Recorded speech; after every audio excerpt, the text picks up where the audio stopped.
Bom dia, pessoal.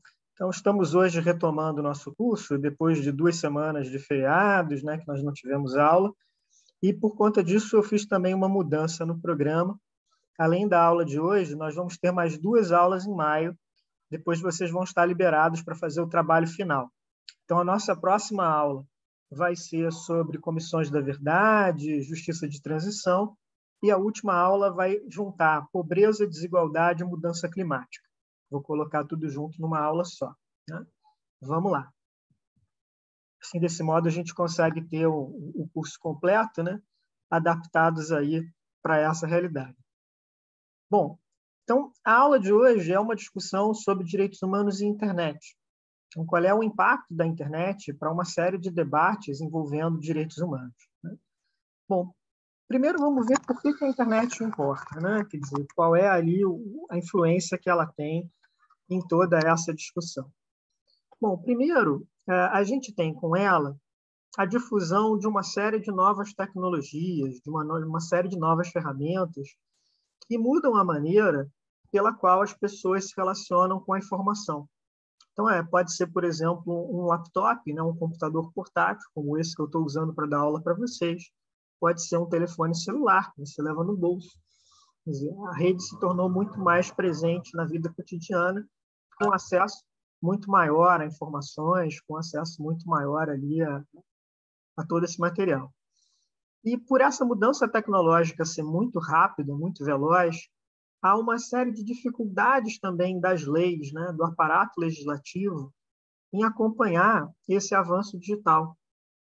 Ele se tornou ali muito mais veloz do que a capacidade, por exemplo, do Congresso, ou dos políticos profissionais, em muitos casos, entenderem de fato aquilo que está acontecendo, né?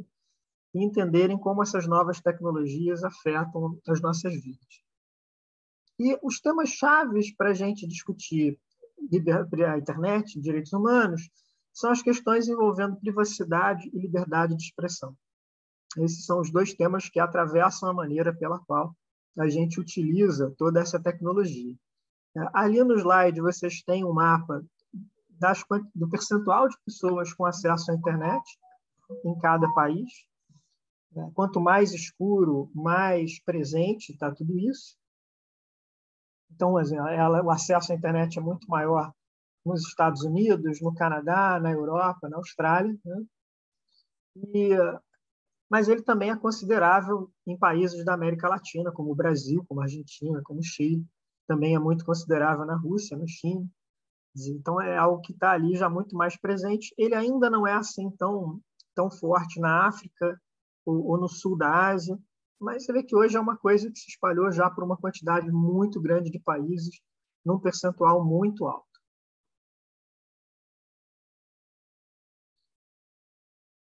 E, bom, vamos começar pela discussão sobre a privacidade, né?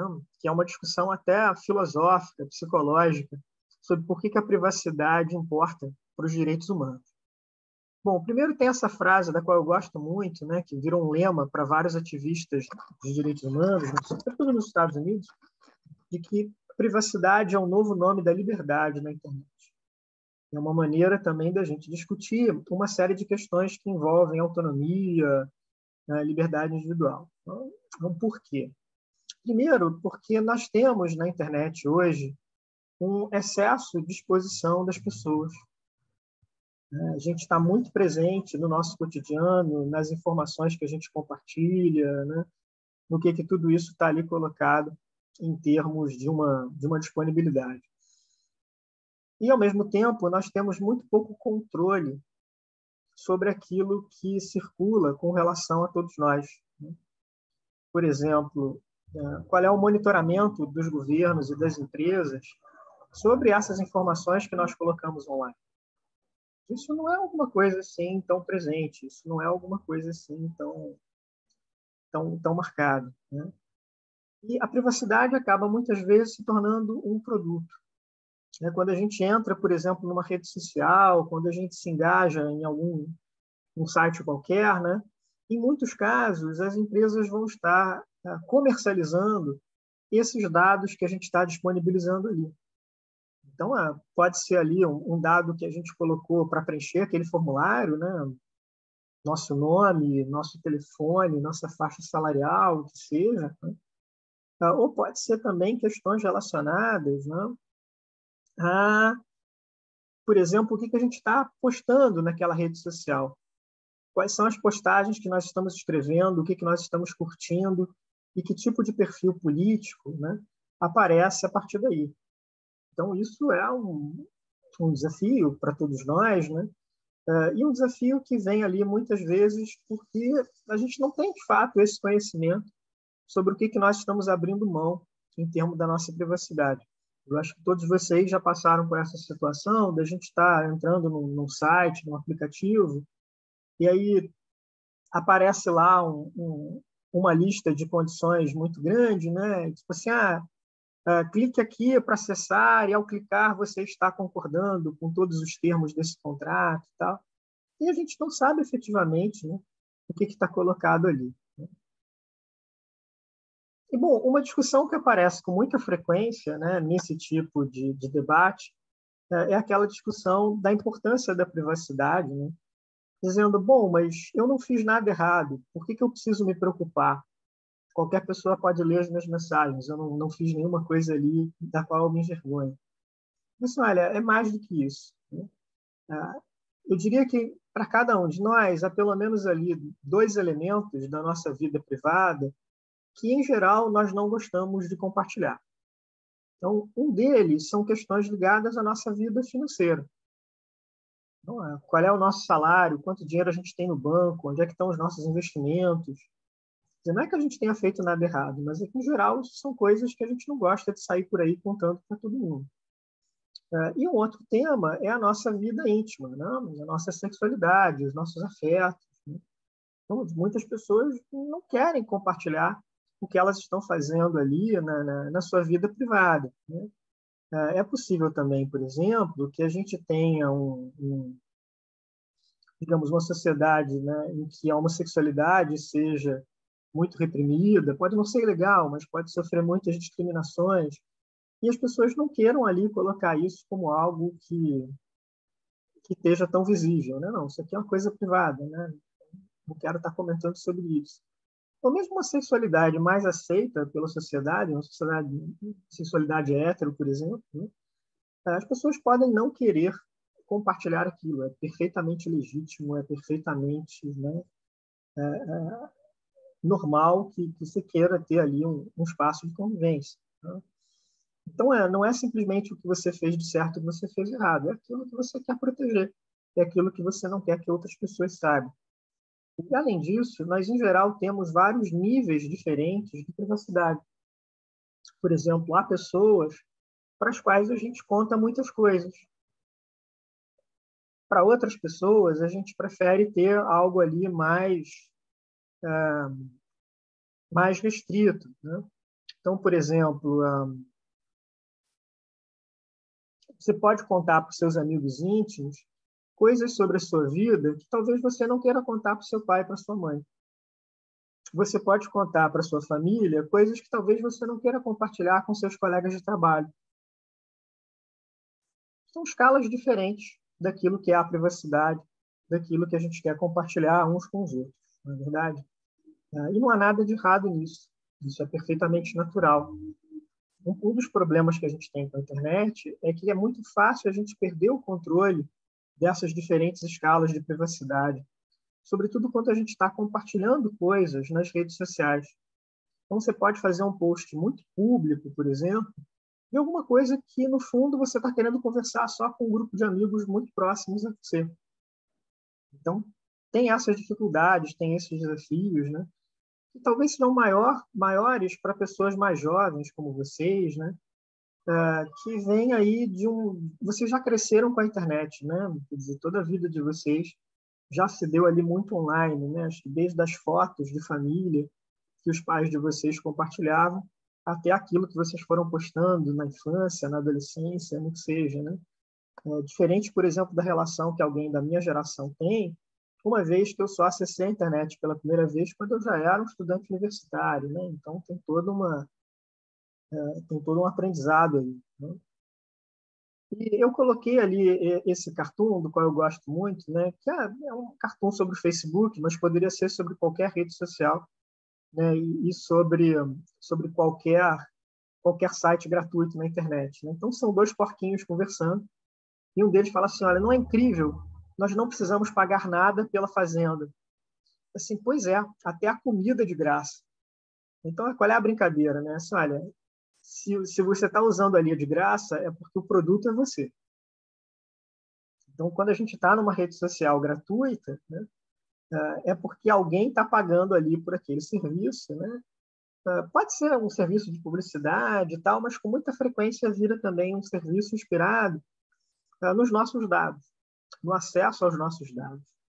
Então, o que a gente está colocando, né? Qual é o nosso perfil de consumidor, quais são as nossas opiniões políticas, né?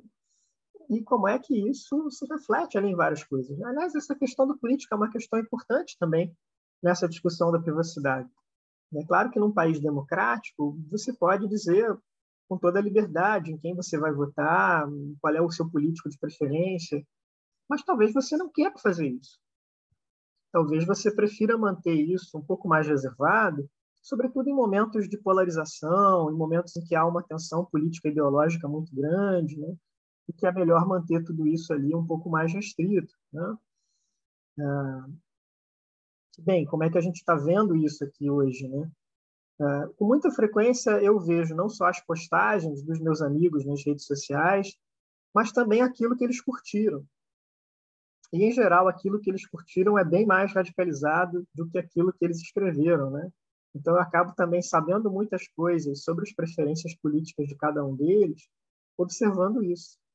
Assim, olha, isso não é necessariamente uma coisa legal, né? Talvez fosse melhor ali ter uma coisa mais reservada, né? Enfim, então,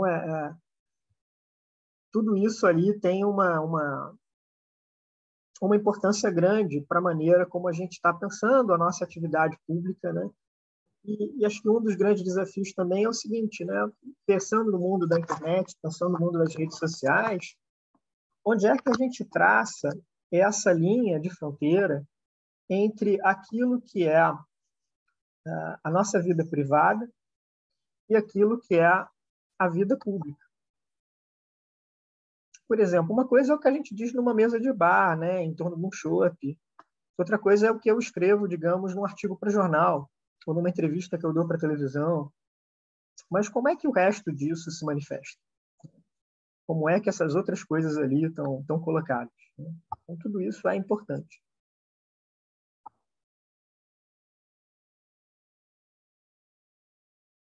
E, bom, além dessas questões que envolvem o mundo empresarial e a internet, a gente tem aí uma questão de como os governos influenciam em todas essas discussões, né? Isso aparece, sobretudo, pelas denúncias que ocorreram há cerca de 10 anos, quando Edward Snowden, né, que trabalhava para a National Security Agency, né, a Agência de Segurança Nacional Americana, fez uma série de denúncias sobre como esse mundo da espionagem americana estava violando os direitos humanos dos próprios cidadãos americanos para angariar informações, né, para obter dados a respeito deles. Então, isso acontece numa democracia como é a americana, e mais ainda em democracias mais frágeis, em países autoritários, né? Quer dizer, essa falta de controles adequados, essa falta de transparência, essa falta ali de uma série de mecanismos para a gente, de fato, mensurar o que cada um desses órgãos governamentais está recolhendo a respeito de cada um de nós. E é muito importante nesse debate o conceito de metadados. Deixa eu parar um pouco para explicar o que ele significa. Os metadados são dados sobre dados. Eles são dados que mostram grandes padrões estatísticos da nossa vida. Então, por exemplo, o conteúdo de uma conversa telefônica é um dado, mas a lista dos números para os quais eu liguei são metadados. Então, tudo isso aí vem, né, de uma série de questões ali maiores, mais amplas, né? Então, por exemplo, se alguém vê os números de telefone para os quais eu liguei nos últimos meses, mesmo que as pessoas não saibam o que eu conversei com aquelas outras pessoas, né, vão estar colocados ali várias informações importantes sobre mim, sobre quem eu sou, né, sobre o que eu estou fazendo ali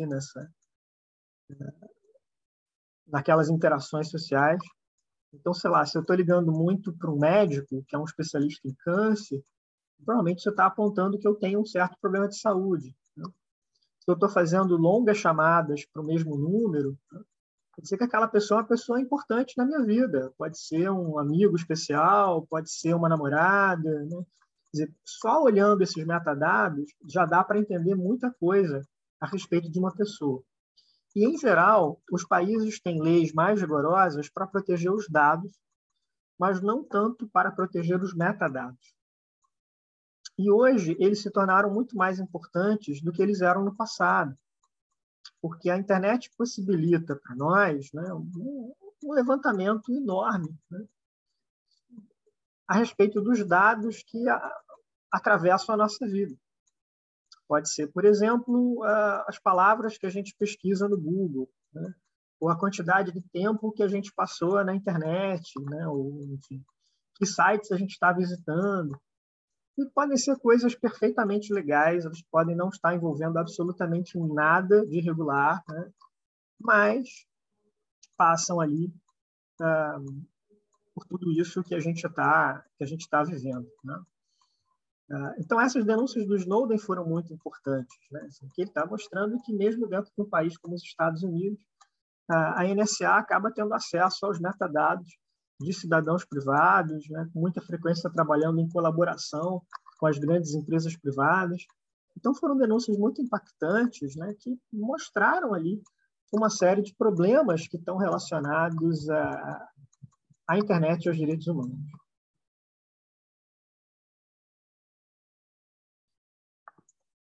Um outro grande tema de debate que a gente está vivendo, né, é o tema da liberdade de expressão na internet versus a necessidade de se controlar o discurso de ódio ou as fake news. Bom, por que esse debate existe? É um debate que existe em qualquer lugar, né? Também existe, por exemplo, no jornalismo, quando você vai fazer uma entrevista, publicar um artigo, né? Só que num jornal, numa revista, existe um editor, existe alguém que vai tentar ali fazer uma triagem, fazer um filtro daquilo que vai ser publicado, daquilo que vai estar colocado, né, no ar. Em geral, a gente chama esses editores, essas pessoas que controlam esse fluxo da informação, de gatekeeper. Gatekeeper é literalmente o cara que está ali manejando o portão, né, gerenciando o portão, decide o que vai entrar, o que não vai entrar. Então, pode ser, por exemplo, um editor de jornal, um editor de uma revista acadêmica, né, por aí vai. Isso é muito forte no jornalismo, onde há esse controle, mas isso não existe, por exemplo, nas redes sociais. Você não tem um gatekeeper no Facebook, no Twitter, no Instagram. Você pode postar praticamente qualquer coisa que você quiser. Claro, tem algumas restrições ali, principalmente postagens relativas à nudez, por exemplo, né? Os algoritmos vão identificar e vão tirar do ar. A sua postagem pode ser denunciada também por alguém, mas, em geral, você não tem esse tipo de controle, né? Ao contrário daquilo que existe na mídia tradicional. E aí, como é que você maneja, por exemplo, né, essas questões que estão relacionadas com o discurso de ódio ou com a disseminação de fake news? Pode ser muito difícil várias vezes também identificar exatamente o que é o quê, né? O que é fake news, o que é discurso de ódio, e o que é a expressão legítima, né, de uma determinada ideia, de uma determinada opinião. Então, isso está muito presente nessas discussões todas. E a gente não conseguiu ainda chegar em consensos internacionais. Por exemplo, se eu digo que um determinado presidente ou que um determinado ministro é o pior da história do meu país, isso é fake news? Ou eu estou simplesmente expressando a minha opinião? Então, A grande discussão que a gente tem hoje é basicamente, de um lado, entre pessoas que querem mecanismos mais rígidos de controle sobre aquilo que pode ser postado nas redes sociais e pessoas que querem ali uma liberdade absoluta de expressão, né? Aquilo que vale tudo, que qualquer coisa ali pode ser colocada, né? Que qualquer coisa ali pode estar sendo vinculado, né? E muitas vezes também, claro, a gente tem que distinguir o que é, digamos, a expressão honesta, né, de liberdade de expressão, e do que são aquelas pessoas que, de fato, estão agindo de má fé, né, que, de fato, estão querendo difundir fake news para manipular a opinião pública, para levar adiante ali um interesse escuso qualquer, né? E, novamente, também não é uma coisa simples, não é uma coisa fácil de a gente fazer isso. Então, olha o tamanho desse problema, olha o tamanho dessa discussão, né? E a gente está vendo isso, claro, de maneira mais forte quando a gente tem eleições. Então, esse sempre é um momento em que esses temas vêm à tona, né? Porque a eleição é um momento chave para se influenciar a opinião pública, a eleição é um momento chave ali para a gente estar pensando tudo isso, né, de como é que a gente vai trabalhar, né, com todas essas questões, né?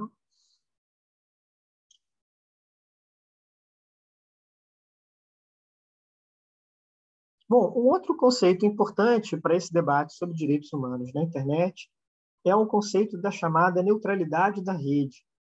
Essa é uma ideia inventada pelo Tim Wu, que é um escritor e jornalista americano dessa área de tecnologia. E o que ele diz é o seguinte, que o preço para acessar o conteúdo na internet, o preço para acessar a internet deve ser sempre o mesmo, independente do conteúdo. Bom, por que isso é importante? Vamos dizer, por exemplo, que eu tenha um plano com a minha operadora de telefonia, e esse plano me permite baixar uma certa quantidade de dados todo mês.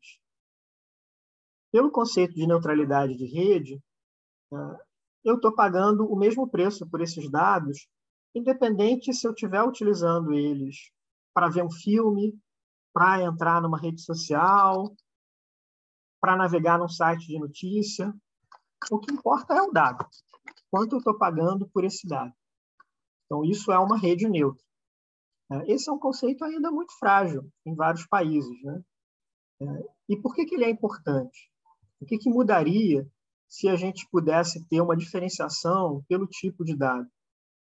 Você criaria um mercado muito segmentado, com muitas restrições ali, né, de como utilizar todo esse material, né? Por exemplo, talvez as empresas quisessem dizer o seguinte: olha, se você quiser usar o teu plano de internet para baixar filme, você vai ter que pagar muito mais. Isso seria um obstáculo no acesso à cultura. Dissesse, olha, se você quer usar o teu plano para baixar livro, você vai ter que pagar aqui uma taxa extra também. É a mesma coisa, né? Para as empresas, talvez isso fosse bom. Talvez elas pudessem criar ali vários novos mercados, né? Consumidores premium, né? Pacotes ali com mais detalhes e coisas do tipo, né? Isso poderia ser uma coisa ali importante, interessante, né? Mas não é isso aí que a gente tem visto, né? Não é isso que a gente tem ainda encontrado. Quer dizer, tem um movimento muito grande das pessoas em defender esse acesso delas à internet, em defender essa capacidade ali de uma maneira conseguir, enfim, navegar por tudo isso, acessar tudo isso.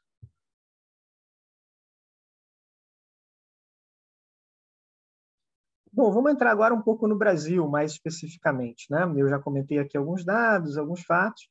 E a primeira coisa é que a legislação brasileira sobre a internet, em particular o nosso Marco Civil da internet, ele é uma referência mundial.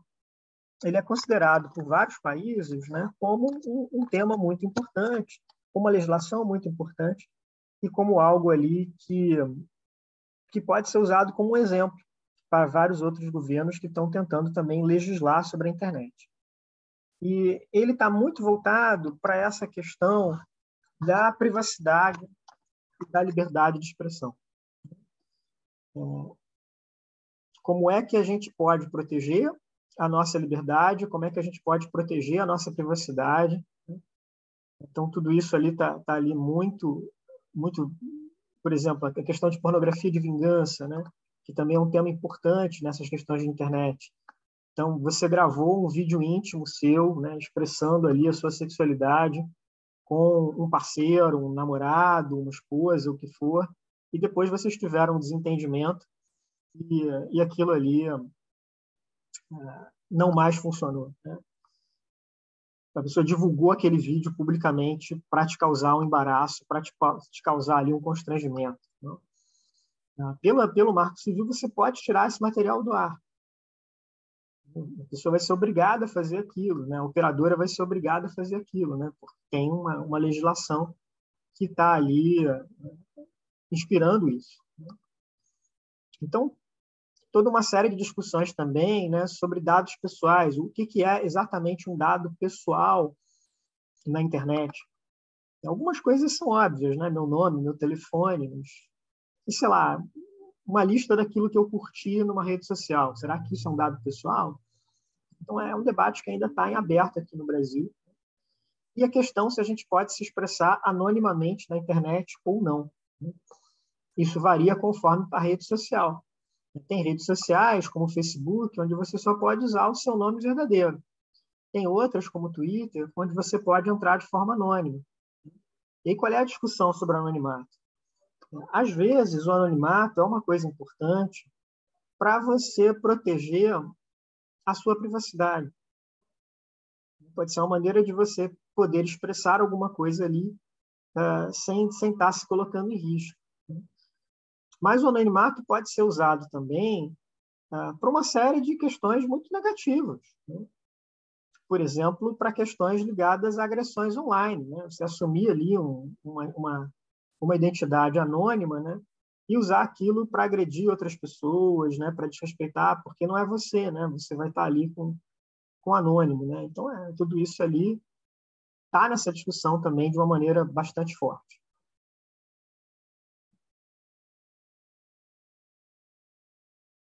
E, bom, esse tema da internet ele acabou entrando também com bastante força na própria política externa brasileira.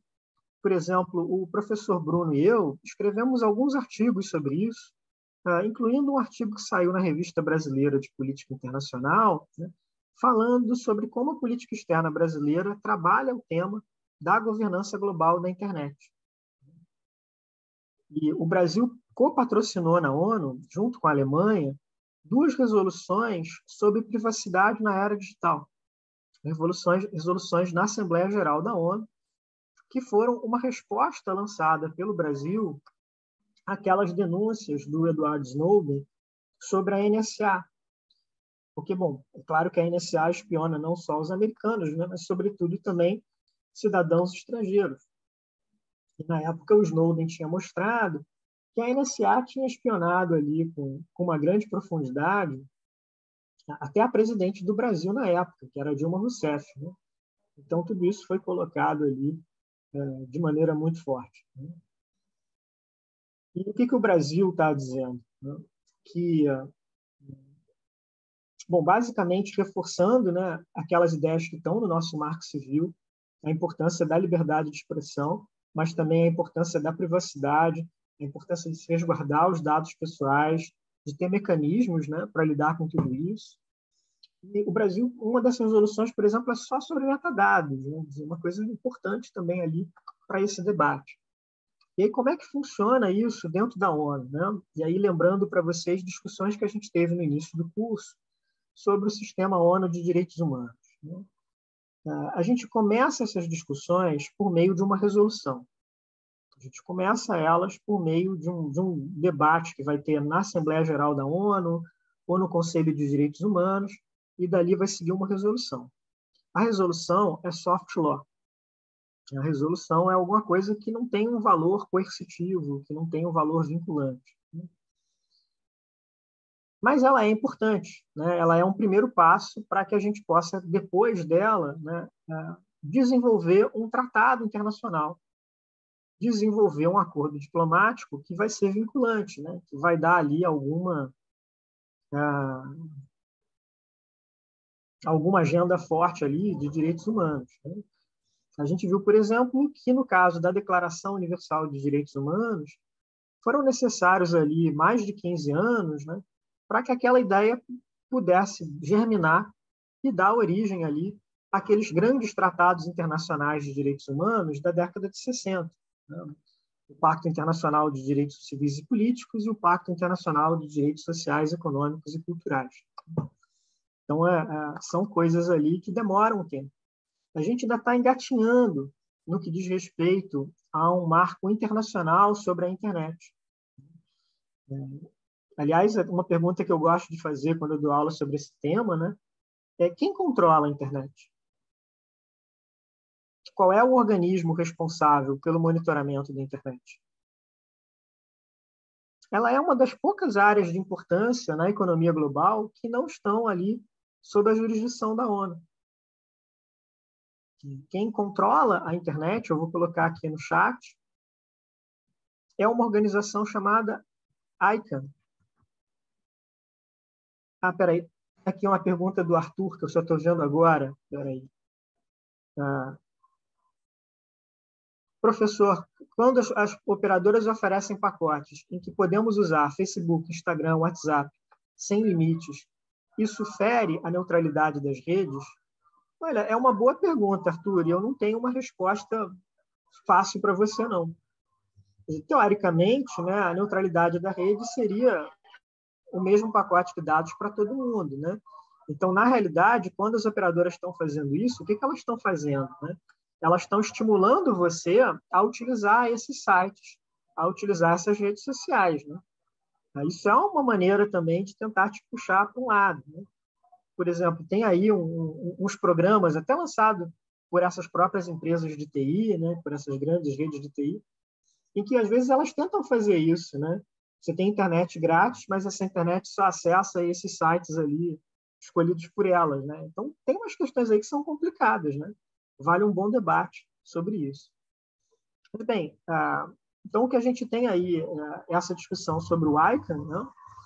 Que é uma rede, é uma organização não governamental que gerencia a internet no mundo todo. É ela, por exemplo, que determina os endereços IP de cada site, ou o nome de cada site. Então, sei lá, qual vai ser o nome do site da UERJ, qual vai ser o nome do site da Coca-Cola, né? Tudo isso passa pelo ICANN. E, bom, por que ela é uma organização não governamental, em vez de ser uma agência da ONU? Isso está muito ligado na história da internet, como é que a internet surgiu.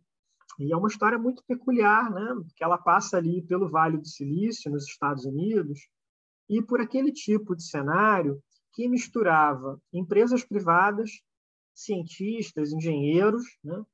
E o próprio governo americano. Mas ele é um arranjo no qual a sociedade civil tinha muito mais influência, muito mais impacto do que aquilo que existia, por exemplo, nas negociações de comércio internacional na ONU, na OMC ou no GATT antes dela. Era uma coisa muito mais voltada para os próprios governos, não? Então,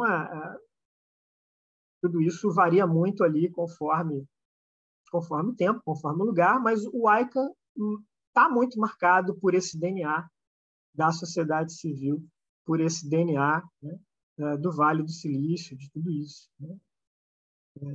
No início, o ICANN tinha um contrato de gestão com o Departamento de Comércio americano, então era como se o Departamento de Comércio dos Estados Unidos, né, de alguma maneira tivesse terceirizado essa gestão da internet para a sociedade, mas já há alguns anos o ICANN é inteiramente autônomo, né? Ele não responde mais ao governo americano como era no passado. Agora, esse arranjo no qual a sociedade civil tem um peso muito grande é um arranjo que incomoda muito vários governos, em especial os governos autoritários, como o da China e da Rússia, né? E esses governos sempre fazem uma pressão para que a responsabilidade pela internet seja transferida do ICANN para a ONU, para a Organização Internacional de Telecomunicações, né? Porque ela é algo que está ali muito mais voltado, né, para atender aos interesses dos governos, né, para atender ali aos interesses de toda essa essas demandas, né? Não é o caso brasileiro, né? O Brasil continua defendendo que a gestão continue no AICA, e mesmo na nossa lei doméstica, o Comitê Gestor da Internet no Brasil, ele está muito influenciado também por esse desenho do Vale do Silício. Então, ele é um comitê que basicamente replica aqui no Brasil, né, essa forma de governança na qual a sociedade civil tem muito peso, na qual a sociedade civil tem muita importância. Então, olha como isso afeta, inclusive, a política internacional e a política externa, né? Bom, claro, a gente está vivendo um outro momento agora no Brasil, né, com todas essas questões ligadas à internet sendo colocadas aí de maneira muito mais duras, né, uma pressão maior do governo, né, para assumir mais controles, mais responsabilidade. Mas essa é a história até este momento, né? Esse é o caminho que nós trilhamos até agora. Então, acho que é interessante conversar um pouco sobre isso e, com certeza, por ser aí uma área na qual vocês têm muita experiência prática, né? Vocês são uma geração muito marcada pela internet, eu imagino também que vocês tenham muitos exemplos do cotidiano para passar para mim, né? Então, vamos lá. Vamos agora para o debate, para as perguntas e para os comentários de vocês.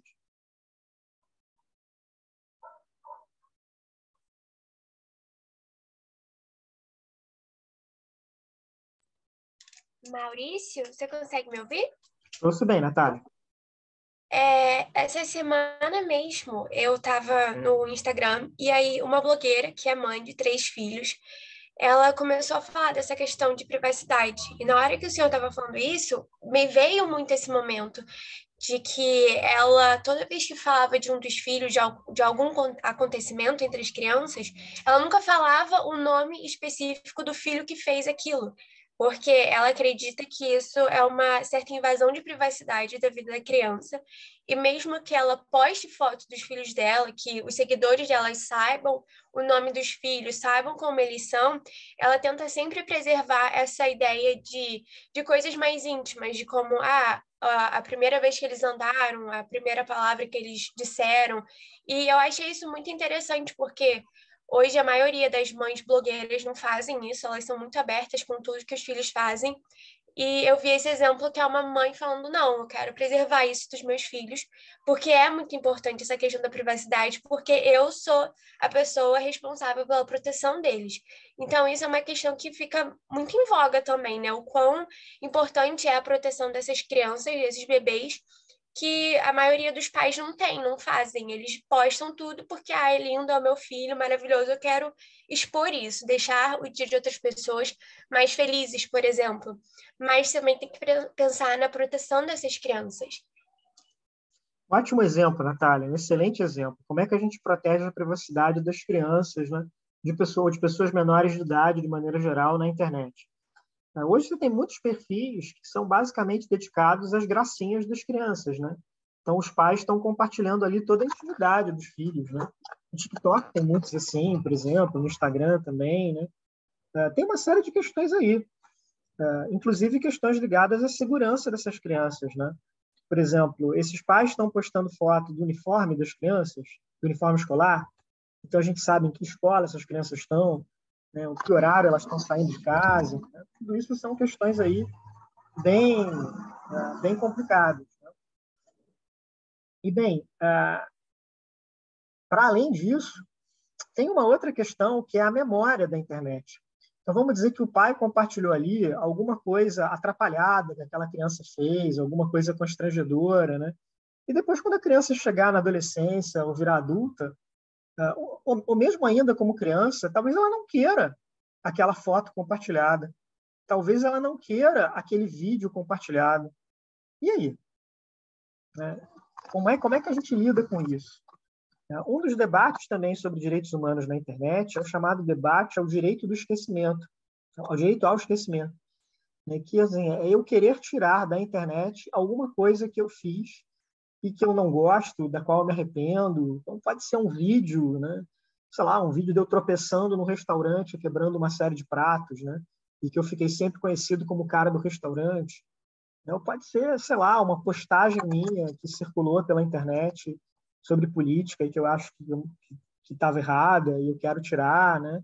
E aí, né? Como é que a gente desfaz isso? É complicado, né? Então, isso coloca para todos nós, sobretudo para aqueles que convivemos com crianças pequenas, né? No meu caso, com as minhas sobrinhas, o que eu quero compartilhar delas e o que é legítimo estar ali online ou não. É um debate ético super difícil.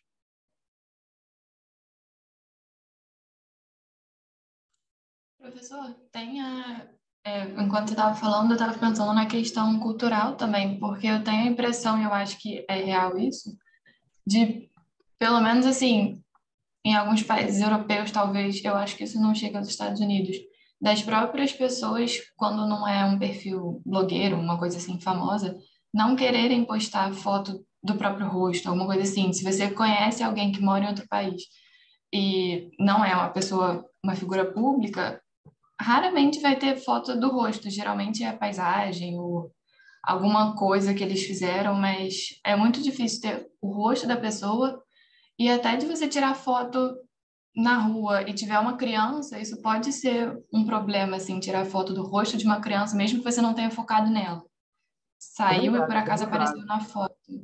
E eu acho que isso é menos, eu tenho essa impressão de que é menos no Brasil. Às vezes as pessoas entram nas fotos umas das outras e não é um problema ter o seu rosto em uma foto alheia, mas parece que em outros países tem essa preocupação em maior grau.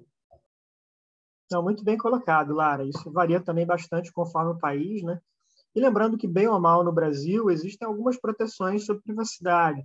Elas são mais frágeis nos Estados Unidos, elas são muito fortes na Europa. Ou, no caso chinês, é uma contradição, né? Porque elas são muito fortes com relação às empresas privadas na China, mas muito frágeis com relação ao Estado chinês. Então, as empresas privadas chinesas têm ali uma série de restrições, né, sobre o que elas podem acessar das informações de chineses, mas o Estado pode ver tudo. Então, e aí? Né? Tem que também pensar aí duas vezes, né, antes do que você vai fazer. Aliás, a China é um ótimo exemplo, né, pelos mecanismos de crédito social que os chineses estão começando a implementar. Várias cidades chinesas, várias províncias chinesas. Então, o crédito social é basicamente uma maneira pela qual o governo chinês monitora os cidadãos na sua atividade online e dá bônus ou penalizações para os cidadãos de acordo com aquilo que eles fazem. Então, sei lá, o cara passou muito tempo vendo pornografia e ele vai ter uma penalização ali de multa, né?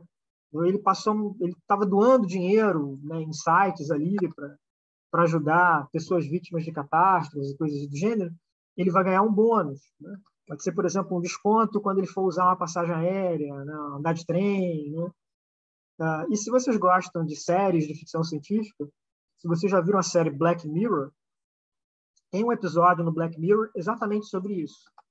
É um mundo em que o crédito social está generalizado e cada um de nós tem uma cotação de até 5 estrelas que vem das nossas redes sociais.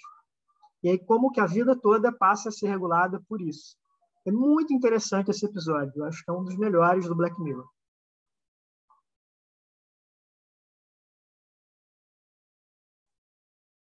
Professor, eu queria só... Tá me ouvindo? Estou te ouvindo, Arthur. Queria só ressaltar essa discussão que você levantou aí sobre a liberdade de expressão, né?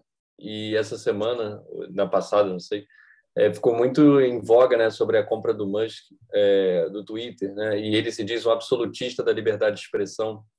E isso tem gerado, né, várias consequências já. Por exemplo, as redes bolsonaristas já registraram um aumento de seguidores de, sei lá, 90%. Então, assim, só para levantar esse comentário mesmo, que tem a ver com o que o senhor disse.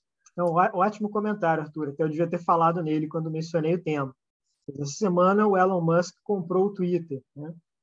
Tem ainda algumas discussões se ele já está, de fato, em posse do Twitter ou se ainda faltam alguns trâmites para completar a transação. Mas, a princípio, ele comprou o Twitter. O Musk é um bilionário que fez uma fortuna na internet em vários serviços, principalmente serviços de pagamento digital, e depois abriu empresas muito inovadoras, né? Ele tem uma empresa de veículos elétricos, a Tesla, ele tem uma empresa de exploração espacial, a SpaceX, e ele agora quer entrar como dono do Twitter, né? Comprar 100% do Twitter. Bom, como o Arthur ressaltou, o Elon Musk é alguém que se apresenta como um defensor incondicional da liberdade de expressão. Então, você pode postar qualquer coisa, deveria poder postar qualquer coisa nas redes sociais, inclusive o que outras pessoas considerariam fake news ou discurso de ódio, né? E isso está colocado, né? Esse debate está colocado, porque o Twitter é uma rede social muito marcada pela agressividade, onde tem muito problema de assédio moral, onde tem muito problema de comentário agressivo, de comentários racistas, né? E aí, como é que se vai conciliar essas duas coisas, né? Será que se vai abolir completamente a moderação no Twitter? Vai valer tudo ali dentro, né? Então, tem essas preocupações de que o ambiente no Twitter possa ficar ainda mais tóxico, né? Ainda mais pesado do que ele é hoje em dia, né? E existem redes alternativas, né? Então, por exemplo, toda essa turma que foi bloqueada do Facebook ou de outras redes por questões ali ideológicas, ela foi para uma outra rede nos Estados Unidos chamada Gab, GAB, né? Que se apresenta exatamente com esse mote da liberdade de expressão, que ali é uma rede onde vale tudo, né? Mas, em geral, existem essas limitações, existem essas restrições, até porque a maioria das democracias tem visões da liberdade de expressão mais restritas do que aquela que existem nos Estados Unidos.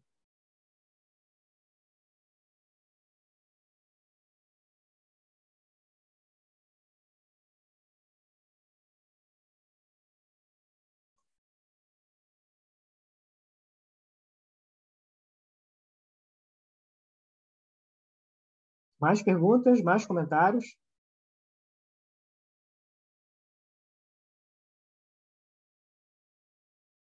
Alguém queira comentar uma situação que viveu, que aconteceu com um amigo de vocês, com um parente? Podemos aproveitar para isso.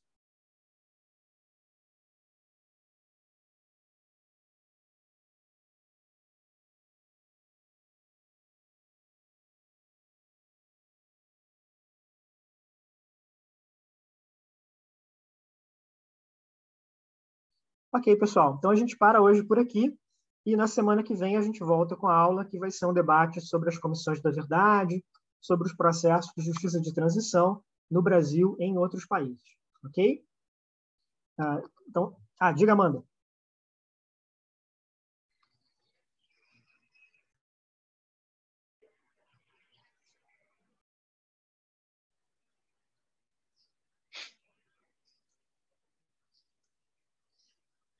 Diga, Amanda. Pode falar.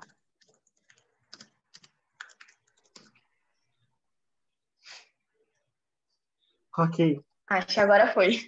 Abriu o microfone? Abriu. Não, eu queria falar com o senhor sobre o TCC, não sobre a aula, não. Tranquilo. Então, eu vou fechar aqui e eu fico aí para a reunião de orientação com você, Amanda. Bom, pessoal, então é isso. Nos vemos na semana que vem. Tchau, tchau.